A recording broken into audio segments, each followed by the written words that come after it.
Hello and welcome to Month End 3. In this series, we're looking at common month-end tasks and mapping them to specific Excel tools. In this video, we're going to use Power Query, a pivot table, and a pivot chart. Let's get into it. Exercise 1. So, what if we have some data that's been exported to some type of file and we need to get it into Excel? One option, of course, would be to open the file, select the range, do a copy, Alt-Tab over to Excel, and do a paste, and then manually clean it up. But since this is month-end, it means we're doing this task like every month. So we're going to use Power Query instead of a manual copy paste. We go to Data, Get Data, From File, From Text CSV. Then we browse to our file. Double click and it opens up this preview pane. Now we're going to click Transform Data. This opens the Power Query editor. Now if you've never been in Power Query, it's an amazing tool. Probably my favorite Excel tool, which is saying something because I have a lot of Excel favorite features. But what we can basically do is we can do some transformations. That just means we can clean this up.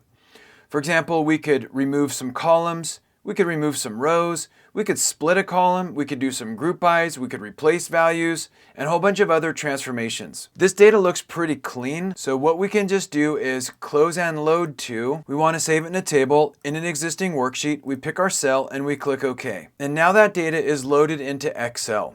Jeff, it's faster for me just to do a copy paste. Maybe for the first period, but Power Query is designed for recurring use tasks. So this means I don't even have to open up Power Query in the future. All I need to do is go to Data and refresh all, and now Power Query executes.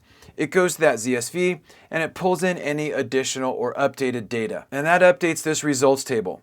And anything else that's built on this results table is also going to be updated. And here we worked with clean data. In practice though, there's usually some type of transformation or transformations that need to happen to clean up the data. So instead of doing those manually once the data is in Excel, we have Power Query do it while it's on its way into Excel. So Power Query is a huge time saver. In any event, now that the data is in Excel, let's go to the next exercise, exercise 2. Here we want to summarize this data with a pivot table. So I'm going to go back to the data table, I'm going to select it, and I'm going to go Insert Pivot Table. Where do I want the report? I want it in an existing worksheet. I navigate to my worksheet, I pick a cell, and I click OK. And now I can design this pivot table however I'd like. In this case, I want to see totals by account with the sum of amount. And I want to right click, number format, number, no decimals, comma, and I click OK. Now this is our summary report. And here's the beautiful thing. We open this next month, we cruise over here, and we just click Data, Refresh All.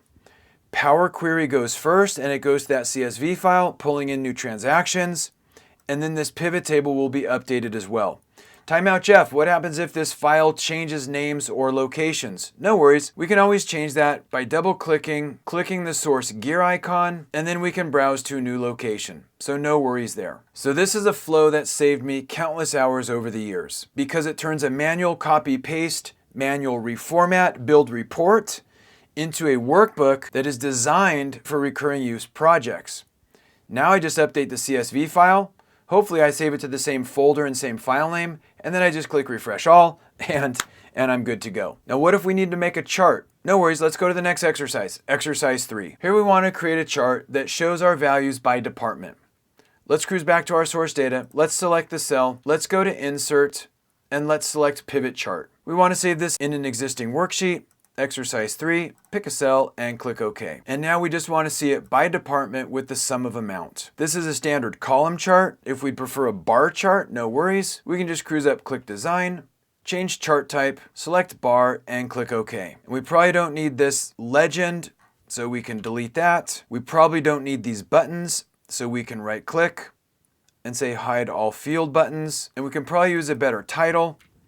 So I'll call this Expenses by Department. And if we want to format these, we can just double click, go to number, select number, no decimals, comma, hit enter, and now we've got it. And if we don't want to see the underlying pivot table, we can just move this to cover it, and perfect. And now once again, instead of manual copy paste, manual cleaning, manually building a report, and manually building a chart, our workflow is literally update the CSV file, ideally saving it to the same folder with the same file name, going to data, clicking refresh all, Power Query executes, updates the data table, updates the pivot table, updates the pivot chart, and we're done. Hopefully this has been helpful. Thanks for joining me. Have a great day. This video is a production of Excel University.